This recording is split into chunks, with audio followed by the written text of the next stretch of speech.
नमस्कार, जोहार झारखंड देख रहे हैं आप। मैं हूं शुभे मिश्रा आपके साथ। बुलेटिन की शुरुआत बड़ी खबर के साथ करते हैं। धनबाद के सबसे बड़े सरकारी अस्पताल, जहां धनबाद ही नहीं बल्कि गिरिडीह, जामताड़ा समेत अन्य जिलों के मरीज भी पहुंचते हैं, वहां पर सुरक्षा व्यवस्था भगवान भरोसे है। ऐसा हम इसलिए कह रहे हैं क्योंकि अस्पताल के गायनिक वार्ड में एक नवजात बच्चा चोरी हो गया। हालांकि पुलिस ने 36 घंटे के भीतर ही बच्चे को सकुशल बरामद कर लिया है, लेकिन घटना को लेकर लोगों में गजब का आक्रोश है।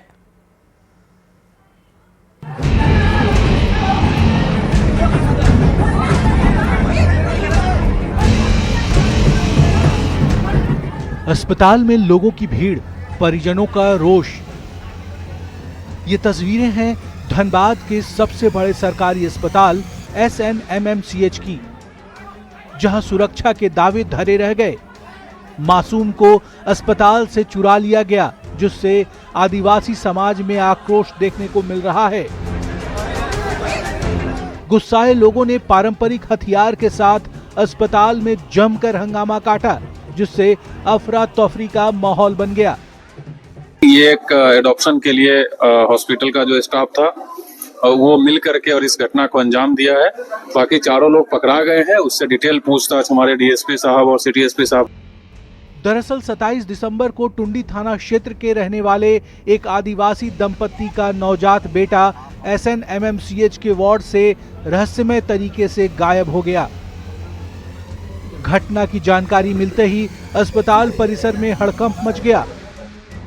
हालांकि नवजात बच्चे को पुलिस ने सही सलामत बरामद कर लिया और डॉक्टरों की निगरानी में बच्चे को उसकी मां को सौंप दिया। पुलिस का सहयोग है, सबका सहयोग से मिल गया बच्चा। मेरा बच्चा अच्छा है। वहीं JMM नेता सहित पंचायत के स्थानीय लोगों ने अस्पताल की विधि व्यवस्था पर सवाल उठाते हुए कहा कि अस्पताल की लापरवाही के कारण नवजात की चोरी हुई। और सबसे लापरवाही इस हॉस्पिटल का प्रबंधक का ही है कि यहाँ का विधि व्यवस्था को सही ढंग से नहीं देख रहे हैं। अगर उनकी विधि व्यवस्था अगर सही यहाँ होती तो आज ये दिन देखने को नहीं मिलता। परिजन अभी संतुष्ट नहीं है, इसलिए नहीं है जो चोरी करके गया उसको मैंने हाजिर किया जाए। जो क्या बात है, आप कैसे क्यों लेके भागे, तब न उसी से बात खुलासा आएगा।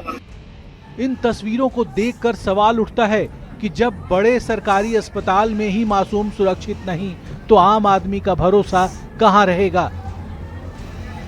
न्यूज़ 18 के लिए धनबाद से संवाददाता संजय गुप्ता की रिपोर्ट। और देखिए, राष्ट्रपति द्रौपदी मुर्मू 3 दिवसीय झारखंड दौरे पर है। दौरे के दूसरे दिन राष्ट्रपति जमशेदपुर पहुंचे। राष्ट्रपति ने जमशेदपुर के ओल लिपि शताब्दी समारोह के 100 साल पूरे होने पर एक आयोजित कार्यक्रम में शिरकत की है।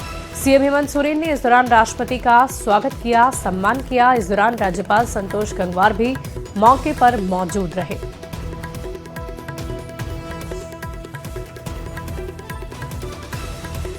तो देखिए, शताब्दी समापन कार्यक्रम में मौजूदगी रही राष्ट्रपति की और उनके स्वागत के लिए झारखंड के तमाम दिग्गज नेता मौके पर मौजूद रहे। राज्यपाल के साथ साथ झारखंड के मुख्यमंत्री हेमंत सोरेन की भी मौजूदगी रही। तस्वीरें आपको दिखा रहे हैं। 3 दिवसीय दौरे पर राष्ट्रपति द्रौपदी मुर्मू झारखंड पहुंची है।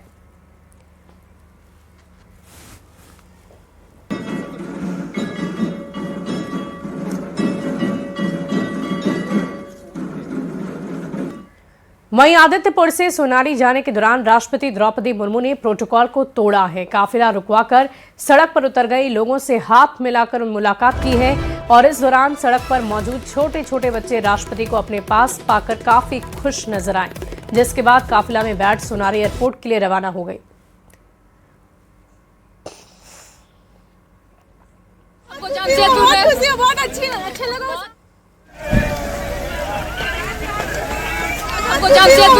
बहुत अच्छा लगा। सामने से मिली हम लोग से। हम लोग जमशेदपुर के वासी है। प्रेसिडेंट मैडम क्या की? ब्लॉगिंग करने के लिए आए, उनके साथ वो फाइली उतर के हम लोग से मिली।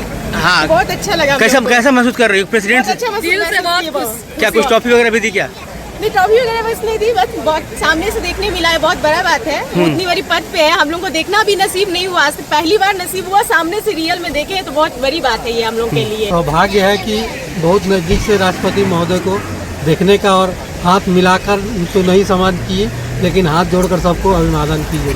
बहुत अच्छा लगा। हमारे साथ और भी जो भी थे, मतलब उनको सौभाग्य प्राप्त हुआ उनसे मिलने का। फेस टू फेस सबसे बड़ी बात है कि देश के नागरिक, प्रथम नागरिक होने के नाते फेस टू फेस मिलने का सौभाग्य प्राप्त हुआ।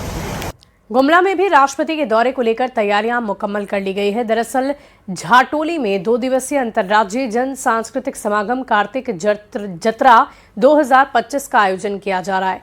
इस कार्यक्रम की मुख्य अतिथि राष्ट्रपति द्रौपदी मुर्मू होंगी। कार्यक्रम को लेकर प्रशासनिक तैयारियां पूरी कर ली गई है। राष्ट्रपति के इस कार्यक्रम को लेकर जनजातीय समाज के लोगों में गजब का उत्साह है। वहीं चप्पे चप्पे पर पुलिस के जवानों की भी तैनाती कर दी गई है। स्थित मांझाटोली के बैरियर बगीचा में कल देश के राष्ट्रपति द्रौपदी मुर्मू का 1 दिवसीय कार्यक्रम आयोजित है। इस कार्यक्रम में राष्ट्रपति द्रौपदी मुर्मू मुख्य रूप से उपस्थित होंगी और इस वक्त मौजूद हैं हम कार्यक्रम स्थल पर। आप देख सकते हैं कार्यक्रम स्थल पर भी जो प्रशासनिक जो तैयारी थी वो पूरी कर ली गई है। कार्यक्रम स्थल पर बड़ा सा पंडाल का निर्माण कराया गया है और यहाँ पर मंच भी आप देख सकते हैं। इसके साथ हजारों लोगों की यहाँ पे बैठने की व्यवस्था की गई है, कुर्सी लगाया गया है। कल यहाँ पे राष्ट्रपति द्रौपदी मुर्मू का आगमन होगा और ये मुख्य रूप से अंतर्राज्यीय जन सांस्कृतिक समागम में शामिल होने के लिए पहुंच रही है। इसको लेकर के जनजातीय समुदाय के लोगों में भी काफ़ी उत्साह का माहौल देखा जा रहा है। पहली बार कहीं ना कहीं मान सकते हैं कि राष्ट्रपति का आगमन होना है इस क्षेत्र में। यह जो क्षेत्र पड़ता है झारखंड और छत्तीसगढ़ के बॉर्डर होने के कारण भी यहाँ पे जो लाखों की भीड़ जुटने की आयोजन समिति के द्वारा संभावना जताई गई है और इसको लेकर के भी जिला प्रशासन पूरी तरह से अलर्ट मोड पर नजर आ रहा है। रुपेश कुमार भगत, न्यूज़ 18 गुमला। और देखिए, झारखंड में एसआईआर को लेकर सियासी तापमान तेज है। बीजेपी इसे राज्य की सुरक्षा और डेमोग्राफी से जोड़कर देखता है। वहीं जेएमएम इसे चुनाव से पहले वोटर को प्रभावित करने की साजिश बताता है। एसआईआर के मुद्दे पर अब आंकड़े, आरोप और पलटवार तीनों सियासत के केंद्र में है। क्या हो रहा है, इस रिपोर्ट के जरिए दिखाते हैं। झारखंड की राजनीति में एक नया तूफान, चुनाव आयोग का एसआईआर यानी स्पेशल इंटेंसिव रिवीजन, फर्जी वोटरों की पहचान और मतदाता सूची की शुद्धता का दावा। बीजेपी ने झारखंड में एसआईआर को समय की जरूरत बताया।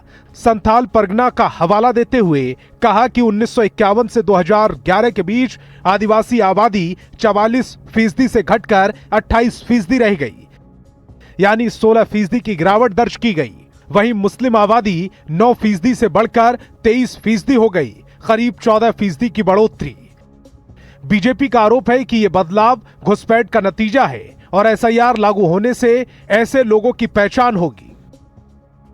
एसआईआर समय की जरूरत है क्योंकि झारखंड पश्चिम बंगाल और बांग्लादेश के बिल्कुल त्रिकोण पे बैठा हुआ है और जो बांग्लादेश की इंटरनेशनल बाउंड्री है वो भी पश्चिम बंगाल होते हुए झारखंड से बहुत ज्यादा दूर नहीं है।